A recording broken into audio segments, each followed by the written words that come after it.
পারেন কারণ আমি মডেলিং করি। তো এটা তো ইসলামে এটা হারাম, তাই তো?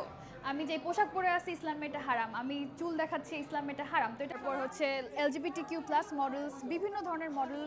এটা হচ্ছে ডাইভার্সিটি এখন মডেলিংয়ে চলে আসতেছে। LGBT LGBTQ+। এটা কি? LGBTQ হচ্ছে যারা ট্রান্সজেন্ডার বা বাই, তাদেরকে আসলে এখন মডেলিং জগতেও আনা হচ্ছে, ইনক্লুড করা হচ্ছে, একটা ডাইভার্সিটি মেনটেন করা হচ্ছে। এলজিবিটিদেরকে কেন আসতে হবে? কারণ আসলে এটা তো একটা ন্যাচারাল একটা বিষয়।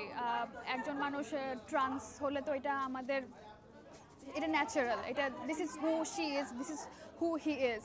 তো এটা আসলে আমাদের ডাইভার্সিটি সব বিষয়ে মেনটেন করতে হবে, তাদেরকে পড়া। হ্যাঁ, ভিন্নভাবে দেখা হয় কিন্তু সমকামী না, এটা হচ্ছে অনেক রকমের মানুষ আছে এখানে, ট্রান্সজেন্ডাররাও আছে যারা হচ্ছে নারী ভেতর থেকে, আপনারা জানেন তাদেরকে আমরা ট্রান্স বলে থাকি। তো এরকম এই বিষয়টা একটু সেনসিটিভ বিষয় বাংলাদেশে এখনও, কিন্তু এটা আস্তে আস্তে অ্যাকসেপ্টেড হচ্ছে ওয়ার্ল্ড ওয়াইড, এবং আস্তে আস্তে বাংলাদেশেও অ্যাকসেপ্টেড হচ্ছে।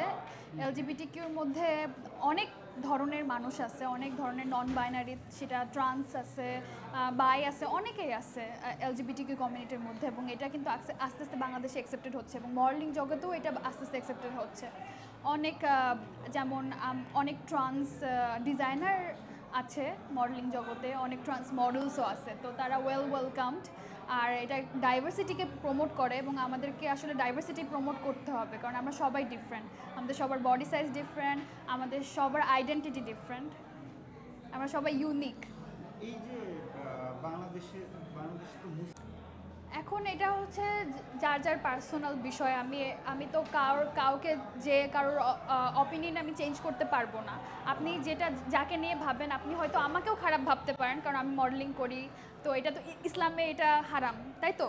আমি যে পোশাক পরে আছি ইসলামে এটা হারাম, আমি চুল দেখাচ্ছি ইসলামে এটা হারাম। তো এটা যার যার পার্সোনাল ব্যাপার। এখন আপনি যদি আমাকে হেট করেন, আমি তো আপনাকে এইটা আপনার অপিনিয়নটা চেঞ্জ করতে পারবো না আপনাকে যে।